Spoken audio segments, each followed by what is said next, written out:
Ignition sequence start. 6, 5, 4, 3, 2, 1, 0. All engine running. Liftoff. We have a liftoff.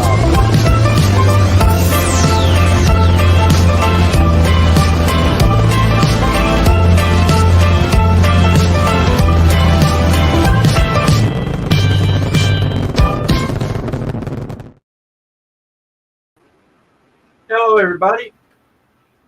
Sorry, I'm looking so disheveled. This just came up. SpaceX is fixing to do a static fire on Super Heavy Booster 9. It's supposed to be all 33 engines. So let's just jump into it and get SpaceX up here.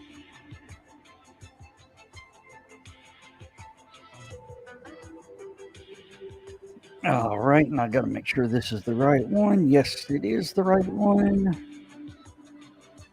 Get this rolling. There we go.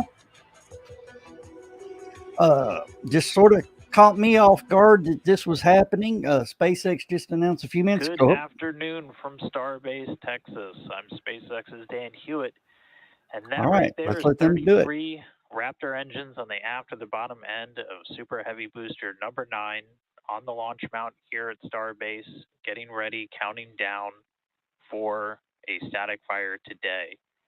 As of this moment, propellant is loaded on board the vehicle.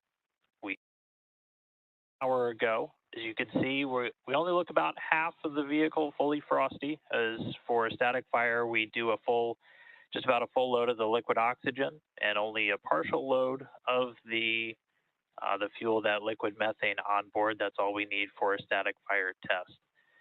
As of this moment, we are in a hold at the T-minus 40-second mark. This is a planned hold. We're just going to hold here while we wait for the fuel temperatures to get to a desired range before we resume the countdown. Once we see everything in the right range, we'll get ready to start counting down. We'll get the clock up and it'll start rolling in T-minus 40 seconds. Again, this is the second time we've static fired with this booster. The Super Heavy, the first stage of our Starship launch vehicle, the most powerful rocket ever designed, ever flown. Not looking to lift off today, just looking to ignite those engines on the bottom. This is a critical test before you get ready to go fly. This is really your chance to put everything together. All of the different systems on board the rocket, propellant handling, the engines themselves, all of the ground support equipment, all of our operators who are going to be responsible for flying this vehicle with Starship on top during that next flight. This test is really tying everything together and is in the critical path before we get ready to go to launch. In addition to everything on the rocket, again, you have a lot of the ground support hardware that is going to be involved today. We're going to once again be using the flame deflector underneath. You've seen that tested a handful of times, both with and without the rocket. We used it during the first static fire with Booster 9 a couple of weeks ago. So once we resume the count, again, it'll be about T-minus 40 seconds. We'll see the flame deflector fire up about 10 seconds before ignition. So when you see the water start to flow, you know we're about 10 seconds away. But so far, it's been a pretty clean count so far today. Haven't been tracking any issues. And we're still, again, right now we're at a hold. This is a planned hold in today's operation. We just want to make sure we got fuels at a desired temperature range before we resume that final countdown.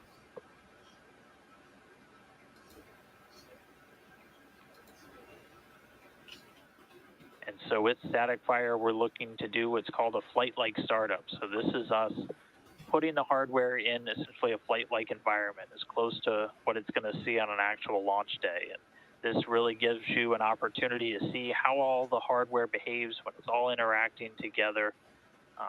We tweaked some of the startup sequence from the last time we did a static fire, as we just continue to fine-tune, learn about the hardware as we put it through the paces, and fine-tune, make our operations just as we get ready to get on to flight number 2. But again, we are Still holding at T-minus 40 seconds. We'll hold here for a little bit longer, still watching the temperatures on those fuels. Once we're in the desired range, see the clock come back up, and we will start counting down.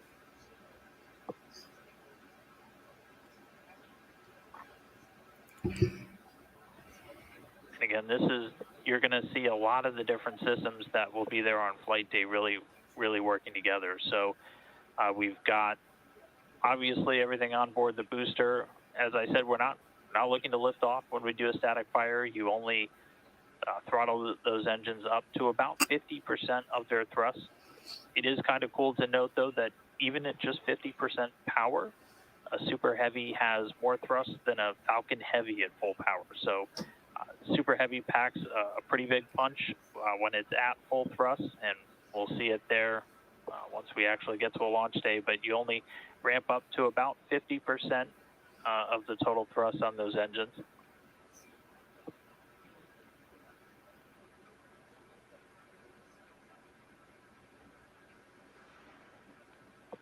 And hearing some good news, sounds like our clock. The clock is rolling. So we are less than 40 seconds. Clock is rolling, T-minus 30 seconds. From static fire, T-minus 30 seconds and count.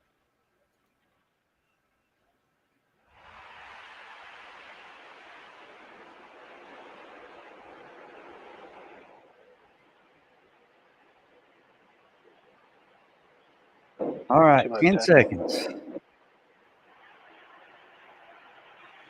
5, 4, 3, 2, 1. Ignition.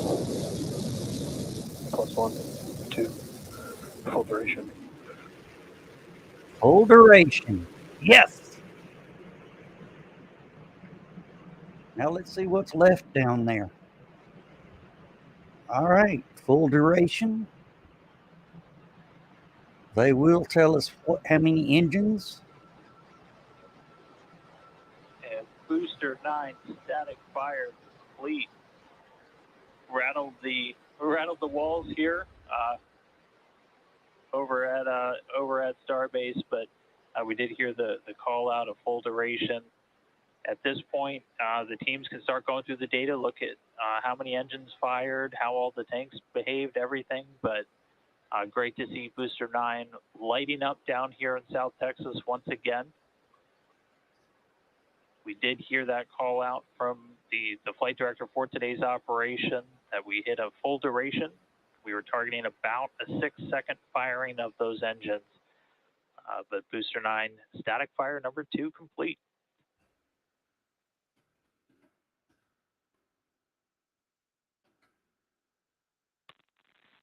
All right, well, as I said, now's the time when we can essentially start to safe the vehicle. We'll start to offload the prop, and then the teams can get right into looking at the data and see how that static fire went. We heard full duration. We'll share some additional information as it comes in.